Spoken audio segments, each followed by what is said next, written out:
नमस्ते सम्पूर्णलाई स्वागत छ। आज पनि आकाश क्लास नेपालको समसामयिक विशेष श्रृङ्खलामा उपस्थित भइसकेको छु। म कार्यक्रम सञ्चालक आकाश उचाङ्गी र आज जेठ 19 गते बुधबार आजको श्रृङ्खलालाई पनि समेट्ने कोसिस गरेको छु र विशेष गरी हाम्रो भिडियो चाहिँ अलिकति परिष्कृत रूपले आओस् भनेर एडिटिङमा थोरै ध्यान दिने कारणले गर्दा थोरै ढिलो हुन गएको छ। त्यसमा कम्प्रोमाइज गर्नु होला र सुरु गरौँ आजको श्रृङ्खला।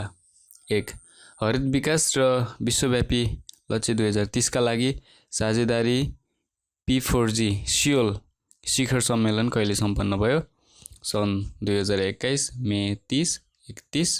गणतन्त्र कोरियामा आयोजित कार्बन तटस्थताका लागि हरित पुनः प्राप्ति विषयक भर्चुअल शिखर सम्मेलनमा 40 भन्दा बढी मुलुकका राज्य तथा सरकारका प्रमुख, 21 अन्तर्राष्ट्रिय सङ्गठनका नेता, शिक्षा क्षेत्र, नागरिक समाज, व्यावसायिक समुदायका प्रतिनिधिको सहभागिता रहेको शिखर सम्मेलनले जलवायु परिवर्तन सम्बन्धी विश्व सामूहिक कार्यलाई गति दिन बेलायतमा हुने कोप 26 सम्मेलनका लागि आधार तयार गर्ने जनाइएको। सम्मेलनमा मे 30 का दिन राष्ट्रपति विद्यादेवी भण्डारीले नेपाल सन् 2050 सम्ममा कार्बन तटस्थ मुलुक बन्ने लक्ष्यका साथ अगाडि बढेको बताउनु भएको। 2. चीनमा एक दम्पतिलाई 3 सन्तानसम्म जन्माउन पाउने नीति कहिले बन्यो? सन् 2021 मे 31। यसअघिको 2 जनासम्म बच्चा जन्माउन पाउने नीति परिवर्तन गर्दै अब एक दम्पतिले 3 जनासम्म सन्तान जन्माउन पाउने नीति सरकारले ल्याएको। राष्ट्रपति सी जिनपिङद्वारा मे 31 को पोलिट ब्युरो बैठकमा उक्त नीतिलाई स्वीकृति दिएको। 10 वर्ष यता जनसङ्ख्या वृद्धि दर हत्तै कम भएपछि राष्ट्रपति सी नेतृत्वको सरकारले जनसङ्ख्या बढाउन नयाँ नीति ल्याएको। चीनमा पछिल्लो वर्ष 1 करोड 20 लाख मात्रै बच्चा जन्मेका थिए। सन् 2016 मा 1 करोड 80 लाख बच्चा जन्मिएका थिए। यस वर्षको जन्मदर सन् 1960 यताकै सबैभन्दा कम भएको जनाइएको। चीनमा सन् 1980 देखि 2015 सम्म एक दम्पतिले 1 जना सन्तान मात्रै जन्माउने नीति लागू थियो। सन् 2016 मा 2 सन्तानसम्म जन्माउन पाउने नीति लागू भयो। 3. चलचित्र पत्रकारिता दिवस कहिले मनाइन्छ? जेठ 7। चलचित्र पत्रकार सङ्घ नेपालले 2078 जेठ 7 गते सङ्घको 22औं स्थापना दिवस तथा 19औं चलचित्र पत्रकारिता दिवस मनाएको। सङ्घ दर्ता भएको दिनलाई आधार मानेर हरेक वर्ष जेठ 7 मा यो दिवस मनाउँदै आइएको। 4. विष्णुमती नदी मोहन सम्बन्धी तीर्थलाई के भनी चिनिन्छ? सपना तीर्थ। 5. नेपालमा महिला राष्ट्रिय महिला अधिकार दिवस कहिले मनाइन्छ? जेठ 16। 6. यस वर्षको माध्यमिक शिक्षा परीक्षा SEE कुन आधारमा गरिने भएको छ? विद्यालयको आन्तरिक मूल्याङ्कनबाट। कोभिड-19 महामारीका कारण SEE परीक्षा विद्यालयको आन्तरिक मूल्याङ्कनबाट गरिने भएको। कोभिड-19 महामारीकै कारण गत वर्षको SEE परीक्षा पनि विद्यालयको आन्तरिक मूल्याङ्कनबाटै गरिएको। 7. गौतम बुद्ध अन्तर्राष्ट्रिय शान्ति पुरस्कार स्थापना कहिले भएको? विक्रम सम्वत 2062। प्रत्येक 5-5 वर्षमा प्रदान गरिने गौतम बुद्ध अन्तर्राष्ट्रिय शान्ति पुरस्कार पहिलोपटक विक्रम सम्वत 2065 बुद्ध पूर्णिमाका दिन प्रदान गरिएको। 8. भू-उपग्रहबाट पहिलोपटक टेलिफोन सञ्चालन भएको जिल्ला कुन हो? मुस्ताङ। 9. नेपाल सहायता समूहको गठन कहिले भएको? सन् 1976। 10. सार्क सचिवालयबाट नियमित रूपमा निस्कने पत्रिकाको नाम के हो? पिगन। 11. नेपालमा विद्युत सङ्केतबाट ट्राफिक नियन्त्रण गर्न कहिलेदेखि थालेको? विक्रम सम्वत 2023। 12. नेपालमा भारतको पहिलो महावाणिज्य दूतावास कहिले र कहाँ खोलियो? विक्रम सम्वत 2061 माघ 4 वीरगञ्ज।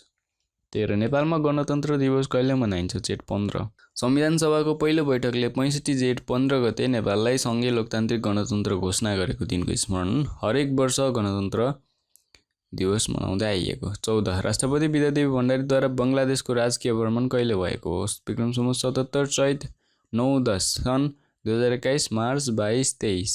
15. मन्त्री परिषदको 2078 जेठ 10 को बैठकले कोभिड-19 सङ्कट व्यवस्थापन केन्द्र CCMC को प्रमुख कार्यकारी अधिकृत CEO मा कसलाई नियुक्त गर्यो? पालानन्द शर्मा, नेपाली सेनाका पूर्वरथी। 16. युवा तथा खेलकुद मन्त्रालयले खेलकुद पत्रकारिता पुरस्कार 2077 कसलाई प्रदान गर्यो? खेल पत्रकार कमल खत्री। पुरस्कार राशि रु 50,000। 17. नेपालमा सबैभन्दा बढी पाटेबाघ पाइने राष्ट्रिय निकुञ्ज कुन हो? चितवन राष्ट्रिय निकुञ्ज। 18. विश्व फुटबलको सर्वोच्च निकाय फिफाले सन् 2021 मे 27 मा जारी गरेको नयाँ वरियतामा नेपाल कतिौं स्थानमा रहेको छ? 171औं। नेपाल दक्षिण एसियाली राष्ट्रको वरियतामा तेस्रो स्थानमा रहेको। 19 नेपाली साहित्यका प्रथम शहीद भनी कसलाई चिनिन्छ? सुब्बा कृष्णलाल अधिकारी। 20 केन्द्रीय पञ्जीकरण व्यक्तिगत घटना दर्ता सम्बन्धी कार्य गर्ने निकाय विभाग कुन मन्त्रालय अन्तर्गत पर्छ? सङ्घीय मामिला तथा स्थानीय विकास मन्त्रालय। 21 ब्रिक्स बैंकको प्रधान कार्यालय कहाँ छ? साङ्घाई, चीन। 22 नेपालको प्रमुख जिल्ला अधिकारीको नियुक्त कहिलेदेखि सुरु भएको? विक्रम सम्वत 2022 पुस 1। 23 सरकारी कार्यालयका साइनबोर्ड नेपालीमा राख्नुपर्ने व्यवस्था कहिलेदेखि भएको? विक्रम सम्वत 2018 जेठ 9। 24 सर्वप्रथम मूल्य अभिवृद्धि कर लागू गर्ने देश कुन हो? फ्रान्स, सन् 1954 देखि। 25 नेपालको सबैभन्दा उच्च स्थानमा बगेको अरुण नदीलाई अर्को के नामले चिनिन्छ? फुङचु। 26 मनोवैज्ञानिक चिकित्सा प्रणालीका जन्मदाता को हुन्? Sigmund Freud. 27 भारतमा बापु भन्नाले महात्मा गान्धीलाई चिनिन्छ भने नेताजी भन्नाले कसलाई चिनिन्छ? सुभाष चन्द्र बोस। 28 नेपालमा हायु जातिको मुख्य बसोबास कहाँ रहेको छ? रामेछाप र सिन्धुली। 29 जलवायु परिवर्तन सम्बन्धी पेरिस सम्झौता अनुमोदन गर्ने पहिलो सार्क राष्ट्र कुन हो? माल्दिप्स। नेपालले सन् 2016 अक्टोबर 24 मा यो सम्झौता अनुमोदन गरेको। 30 बीमा समितिबाट हालै सञ्चालन अनुमति प्राप्त गरेको पुनर्बीमा कम्पनी कुन हो? Himalayan reinsurance company. वस्तुको सामान्य ज्ञानको प्रस्तुतकर्ता टङ्क केसी। विषयगत प्रश्नोत्तरमा अहिलेको बजेट भनेर शीर्षक दिएको छ। 1 नम्बर आर्थिक वर्ष 2078-79 को बजेटका मुख्य विशेषता उल्लेख गर्नुहोस्। नेपालको संविधानको धारा 119 अनुसार नेपाल सरकारको अर्थमन्त्रीद्वारा प्रत्येक आर्थिक वर्षको जेठ महिनाको 15 गते सङ्घीय संसदमा बजेट, राजस्व र व्ययको वार्षिक अनुमान पेश गर्नुपर्ने व्यवस्था छ। हाल प्रतिनिधि सभा विघटनको अवस्था भएकाले यस वर्षको बजेट अध्यादेश मार्फत ल्याइएको छ। आगामी साउन 1 गतेदेखि लागू हुने यस बजेटले कोभिड-19 को महामारीबाट नागरिकको जीवन रक्षा, विकास निर्माणलाई तीव्रता, सुदृढ लोककल्याणकारी राज्य, सार्वजनिक, निजी र सहकारी क्षेत्रको परिचालन गर्दै उत्थानशील अर्थतन्त्र निर्माण गर्ने लक्ष्य लिएको छ। 6.5% आर्थिक वृद्धि दर हुने अनुमान गरेको यो बजेटले हरेक क्षेत्रमा राहत, सहुलियत र आर्थिक पुनरुत्थानमा जोड दिएको छ। यो नै बजेटको मूलभूत विशेषता हो। बजेटका अरू विशेषतालाई निम्नानुसार उल्लेख गर्न सकिन्छ। बजेटको आकार बढाइएको छ, जसमा कुल बजेट रु 16 खर्ब 47 अर्ब 57 करोड मध्ये चालु खर्च रु 6 खर्ब 78 अर्ब 61 करोड 41.2%, पुँजीगत खर्च रु 3 खर्ब 74 अर्ब 26 करोड 22.7%, वित्तीय व्यवस्थातर्फ रु 2 खर्ब 7 अर्ब 97 करोड 12.6%, प्रदेश र स्थानीय तहमा वित्तीय हस्तान्तरण रु 3 खर्ब 86 अर्ब 71 करोड 23.5% रहेको छ। यो खर्च बेहोर्ने स्रोतमध्ये राजस्वबाट रु 10 खर्ब 24 अर्ब 90 करोड, वैदेशिक अनुदानबाट रु 63 अर्ब 37 करोड, वैदेशिक ऋणबाट रु 3 खर्ब 9 अर्ब 29 करोड र आन्तरिक ऋणबाट रु 2 खर्ब 50 अर्ब छ। निषेधाज्ञा अवधिभर विद्युत महसुलमा छुट दिएको छ। मासिक 20 युनिटसम्म खपत गर्नेलाई सबै छुट, मासिक 150 युनिटसम्म खपत गर्नेलाई 50% छुट, मासिक 250 युनिटसम्म खपत गर्नेलाई 30% छुट, उत्पादनमूलक उद्योग, होटल तथा चलचित्र उद्योगलाई विद्युत डिमान्ड शुल्क छुट। विद्यार्थीलाई ल्यापटप किन्न रु 80,000 सम्म ऋण, 16 वर्षमाथिका सबै विद्यार्थीलाई एक थान सिम कार्ड निःशुल्क, स्नातक वा सोभन्दा माथिको शैक्षिक प्रमाणपत्र धितो राखेर 5% ब्याजमा रु 25 लाखसम्म सहुलियत कर्जा।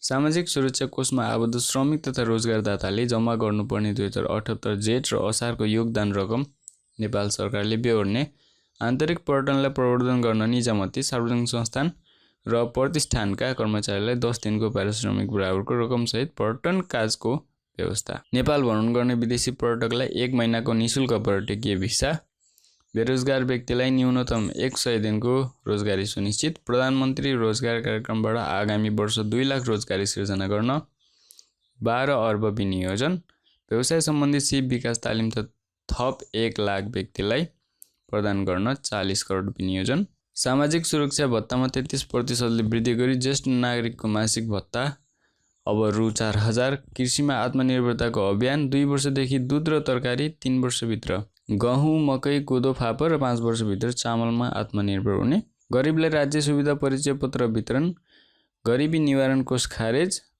गरिबसँग विश्वेश्वर कार्यक्रमलाई निरन्तरता। विक्रमसम्म 2028 सम्म पेट्रोलियम पदार्थबाट चल्ने हलुका सवारी साधनलाई विद्युतीय सवारी साधनले विस्थापित गर्ने रणनीतिक योजना तर्जुमा गरी कार्यान्वयन गर्ने। पत्रकारले 7 लाखसम्मको दुर्घटना बिमा, सरकारी अस्पतालमा निःशुल्क उपचार, राष्ट्र सेवक कर्मचारीको तलबमा मासिक 2000ले वृद्धि। त्यसैगरी काठमाडौँमा आगामी वर्ष 100 विद्युतीय बस सञ्चालन। उद्योग व्यवसायका लागि कर छुटदेखि विशेष राहत सुविधा। प्रत्येक स्थानीय तहमा दमकल। सुकुम्बासीलाई जग्गा किन्न रकम विनियोजन। चितवनको अयोध्यापुरीमा राम मन्दिर निर्माणका लागि बजेट प्रावधान लगायतका विभिन्न व्यवस्था गरिएको यो सुविधाको प्याकेजयुक्त बजेट कार्यान्वयनलाई भने विगतका बजेटभन्दा अरू थप सशक्त बनाउनु पर्ने देखिन्छ। 2. नेपालमा सहकारी क्षेत्रलाई आर्थिक विकासका एक महत्त्वपूर्ण सम्भागको रूपमा स्वीकार गरिएको छ। यसै सन्दर्भलाई दृष्टिगत गर्दै पछिल्लो वर्षमा देशको आर्थिक विकासमा सहकारी क्षेत्रले पुर्याएको योगदान चर्चा गर्दै सहकारी क्षेत्रको विकासमा देखा परेका चुनौती समेत उल्लेख गर्नुहोस्। आय आर्जनको उद्देश्य राखी स्थापना भएको सर्वसाधारण मानिसको सङ्गठित समूह सहकारी हो। नेपालमा सहकारीलाई अर्थतन्त्रको तेस्रो खम्बाका रूपमा लिइएको छ। नेपालको संविधानको धारा 51 घमा सार्वजनिक, निजी र सहकारी क्षेत्रको सहभागिता र स्वतन्त्र विकास मार्फत राष्ट्रिय अर्थतन्त्र वृद्धि गर्ने, सहकारी क्षेत्रलाई प्रवर्धन गर्दै राष्ट्रिय विकासमा अत्यधिक परिचालन गर्ने संवैधानिक नीति छ। सङ्घ, प्रदेश र स्थानीय तहको अधिकारको साझा सूचीमा सहकारी समावेश छ। सहकारी ऐन 2074 र सहकारी नियमावली 2075 जारी छ। सहकारीको दर्ता र नियमन सहकारी विभागले गर्दै आएको छ। सहकारी संस्थाको प्रवर्धन, तालिम तथा प्रभावकारी नियमनका लागि आधारभूत तथ्याङ्क स्थानीय स्तरदेखि राष्ट्रिय स्तरसम्म इन्टरनेटमा आधारित सहकारी तथा गरिबी व्यवस्थापन सूचना प्रणाली कोपोमिस सफ्टवेयर सहकारी विभागले सञ्चालनमा ल्याएको छ। एकका लागि सबै र सबैका लागि एक भन्ने मान्यता स्थापित छ। मुलुकभर हाल 29,886 सहकारी क्रियाशील रहेको बताइन्छ। सङ्घ, प्रदेश र स्थानीय सरकार अन्तर्गत क्रमशः 125, 6,002 र 23,759 सहकारी सङ्घ संस्था रहेका छन्। सहकारीमा कुल सदस्य सङ्ख्या 73 लाखभन्दा बढी छ, जुन कुल जनसङ्ख्याको 28% हो। यसमा महिला 41,56,000 र पुरुष 32,44,000 छन्। 88,000 भन्दा बढीलाई प्रत्यक्ष रोजगारी दिएको सहकारी क्षेत्रको आर्थिक एवं सामाजिक योगदान अनुकरणीय छ। देशको आर्थिक विकासमा सहकारी क्षेत्रले पुर्याएको योगदान बारेमा निम्नानुसार चर्चा गर्न सकिन्छ। छरिएर रहेको ससानो रकमबाट ठुलो पुँजी निर्माणमा योगदान, आय आर्जनमा वृद्धि, उत्पादनमा वृद्धि एवं मूल्य वृद्धि नियन्त्रणमा सहयोग, पुँजी प्रविधि, श्रम सिपको परिचालन, स्रोत साधनको अधिकतम प्रयोग, लगानीमा वृद्धि, बचत वृद्धि, रोजगारी सृजना, आर्थिक समानता कायममा सहयोग, समाजका विभिन्न वर्गलाई समेटी आपसी सहयोगबाटै सामाजिक एकता कायम गरेको, सहकार्य सहभागिताले सबैको भूमिका प्रष्ट भई सामाजिक उत्तरदायित्वको भावना विकास भएको, विचार विमर्श छलफलबाट नेतृत्व क्षमता विकासमा योगदान पुगेको, सामाजिक न्याय कायम गर्नमा सहयोग पुगेको, दक्ष एवं इमान्दार व्यक्ति निर्माणमा योगदान, सामाजिक विकृति एवं विसङ्गति हटाउन सहयोग। सहकारी क्षेत्रको विकासमा देखा परेका चुनौती। नेपालमा सहकारी क्षेत्रलाई व्यवस्थित गर्न संवैधानिक, कानुनी एवं संस्थागत व्यवस्था छ र पनि यो क्षेत्र अझै व्यवस्थित हुन सकेको छैन। यस अन्तर्गत धेरै कार्य चुनौतीका रूपमा रहेका छन्। सहकारी क्षेत्रको कार्य जिम्मेवारी 3 तहको सरकारमा रहेको छ। यी सरकारले आफ्नो क्षेत्रभित्र रही समन्वयात्मक रूपमा सहकारीको नियमन थप प्रभावकारी बनाउँदै जानु चुनौती छ। यो क्षेत्रमा देखिएका चुनौतीलाई निम्नानुसार उल्लेख गर्न सकिन्छ। सरकारी क्षेत्र पुग्न नसकेका र निजी क्षेत्र पुग्न नचाहेका दुर्गम क्षेत्र, विपन्न वर्ग समुदायलाई समेटी वित्तीय पहुँच पुरै समावेशी आर्थिक विकास गर्नु, बचत तथा ऋणको कारोबार, सहकारी संस्थाको नियमन तथा अनुगमनलाई प्रभावकारी बनाएर सहकारीप्रति गरिब जनताको विश्वसनीयता बढाउनु, देशभरि छरिएका सहकारी संस्थाको आन्तरिक नियन्त्रण प्रणाली सुदृढ गर्दै संस्थागत सुशासन अभिवृद्धि गर्नु र वित्तीय जवाफदेहिता सुनिश्चित गर्नु, सहकारी संस्थाको सङ्ख्यात्मक वृद्धिभन्दा गुणात्मक विकास गरी समुदायमा आधारित र सदस्य केन्द्रित बनाउनु, कृषि उपज उत्पादन र बजारीकरण कार्यमा सहकारी संस्था परिचालन गरी बिचौलियाको अन्त्य गर्नु, विपन्न समुदायलाई आर्थिक सुरक्षा दिने माध्यमका रूपमा सहकारीलाई विकास गर्नु, महिला तथा सीमान्तकृत समुदायमा सहकारीको पहुँच अभिवृद्धि गर्दै गरिबी निवारण गर्नु। सहकारी आन्दोलनका प्रतिनिधिमूलक सङ्घ तथा प्रवर्धन र नियमनमा संलग्न निकायबीच समन्वय कायम गर्नु, सहकारी संस्थामा स्वनियमन कार्यालय सुदृढ बनाउँदै जानु, सहकारी क्षेत्रमा ऋणग्रस्त अवस्थाको अन्त्य गर्नु, सहकारी मार्फत परिचालित पुँजीलाई उत्पादनमूलक क्षेत्रमा केन्द्रित गर्दै राष्ट्रिय उत्पादन बढाउनु, सहकारी स्वैच्छिक सहभागिताको समूह, यसमा स्वतन्त्रता, स्वायत्तता हुन्छ, प्रत्येक सदस्यको सक्रिय र सार्थक सहभागिता हुन्छ। यही सिद्धान्तमा आधारित भएर समुदायप्रति क्रियाशील सहकारीको सङ्ख्यात्मक भन्दा गुणात्मक अभिवृद्धि गर्नु अहिलेको आवश्यकता हो। यसका लागि 3 तहका सरकारले आफ्नो भूमिकालाई समन्वयात्मक रूपमा अगाडि बढाउनुपर्छ। 3 विपद जोखिम न्यूनीकरण तथा व्यवस्थापन राष्ट्रिय परिषदको गठन तथा काम, कर्तव्य र अधिकारबारे लेख्नुस्। विपद व्यवस्थापन सम्बन्धी कार्यलाई प्रभावकारी रूपमा सञ्चालन गर्न विपद जोखिम न्यूनीकरण तथा व्यवस्थापन ऐन 2074 ले प्रधानमन्त्रीको अध्यक्षतामा एक विपद जोखिम न्यूनीकरण तथा व्यवस्थापन राष्ट्रिय परिषद गठन गरेको छ, जुन निम्न छ: प्रधानमन्त्री अध्यक्ष, नेपाल सरकारका मन्त्रीहरू सदस्य, प्रतिनिधि सभाको विपक्षी दलको नेता सदस्य, सबै प्रदेशका मुख्यमन्त्री सदस्य, राष्ट्रिय योजना आयोगको उपाध्यक्ष सदस्य, नेपाल सरकारको मुख्य सचिव सदस्य, प्रधान सेनापति नेपाली सेना सदस्य, गृह मन्त्रालयको सचिव सदस्य, विपद व्यवस्थापनको क्षेत्रमा विज्ञता हासिल गरेका व्यक्तिमध्येबाट कम्तीमा 1 जना महिलासहित परिषदबाट मनोनित 3 जना सदस्य, राष्ट्रिय विपद जोखिम न्यूनीकरण तथा व्यवस्थापन प्राधिकरणको कार्यकारी प्रमुख, सदस्य सचिव। उपरोक्त बमोजिमको मनोनित सदस्यको पदावधि 5 वर्षको हुने। मनोनित सदस्यको काम सन्तोषजनक नभएमा परिषदले निजलाई जुनसुकै बखत सदस्यको पदबाट हटाउन सक्ने, तर त्यसरी सदस्यबाट हटाउन अघि निजलाई सफाई पेश गर्न मनासिब मौका दिनुपर्ने व्यवस्था छ। विपद जोखिम न्यूनीकरण तथा व्यवस्थापन राष्ट्रिय परिषदको काम, कर्तव्य र अधिकार। विपद व्यवस्थापन सम्बन्धी राष्ट्रिय नीति तथा योजना स्वीकृत गर्ने। विपद व्यवस्थापन सम्बन्धमा अङ्गीकार गर्नुपर्ने नीति तथा योजनाका सम्बन्धमा कार्यकारी समिति र राष्ट्रिय विपद जोखिम न्यूनीकरण तथा व्यवस्थापन प्राधिकरणलाई आवश्यक निर्देशन दिने। विपद व्यवस्थापन सम्बन्धी कार्यमा प्रदेश तथा स्थानीय तहलाई आवश्यक नीतिगत मार्गदर्शन गर्ने। विपद व्यवस्थापनका लागि आर्थिक स्रोतको व्यवस्थापन गर्ने सम्बन्धमा कार्यकारी समिति तथा राष्ट्रिय विपद जोखिम न्यूनीकरण तथा व्यवस्थापन प्राधिकरणलाई निर्देशन दिने र सोको लागि आवश्यक सहजीकरण गर्ने। विपद व्यवस्थापन सम्बन्धी कार्यहरूको मूल्याङ्कन गर्ने। 4. वित्त नीतिका उद्देश्य र ती उद्देश्य प्राप्त गर्न प्रयोग गर्ने उपकरण के हुन् लेख्नुस्। कर, सरकारी खर्च र ऋणको माध्यमबाट देशको अर्थव्यवस्थालाई आवश्यकता अनुसार प्रभावित गर्ने नीति वित्त नीति हो। यो समष्टिगत आर्थिक नीतिको एक अङ्ग हो। यसका उद्देश्य निम्न छन्: क. आर्थिक वृद्धि गर्नु, ख. आर्थिक स्थायित्व गर्नु, ग. सामाजिक न्याय कायम गर्नु। वित्त नीतिका उपकरण: क. कर, ख. सरकारी खर्च, ग. सरकारी ऋण। 5 नम्बर सुशासनका कुनै 3 तत्त्वको संक्षेपमा चर्चा गर्नुस्।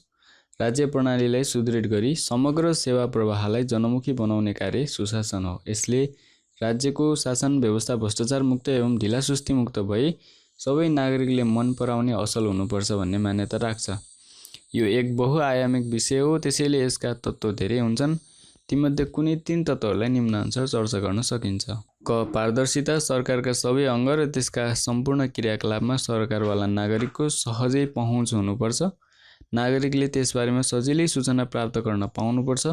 कार्यालयका सबै काम र त्यसको प्रगति प्रतिवेदन सार्वजनिक हुनुपर्छ र सरकारवालाले त्यसमा टिप्पणी गर्न पाउनुपर्छ। यसबाट पारदर्शिता अभिवृद्धि भई राज्यप्रति नागरिकको विश्वास बढ्छ। ख. जवाफदेहिता, शासन सञ्चालन गर्ने पदाधिकारीले आफूले गरेका निर्णय एवं कामबारे सर्वप्रथम आफू जिम्मेवार हुने र सरकारवालालाई जवाफ दिने गर्नुपर्छ। आफूले गरेका कार्यको अरूबाट स्वच्छ मूल्याङ्कन गराउनुपर्छ।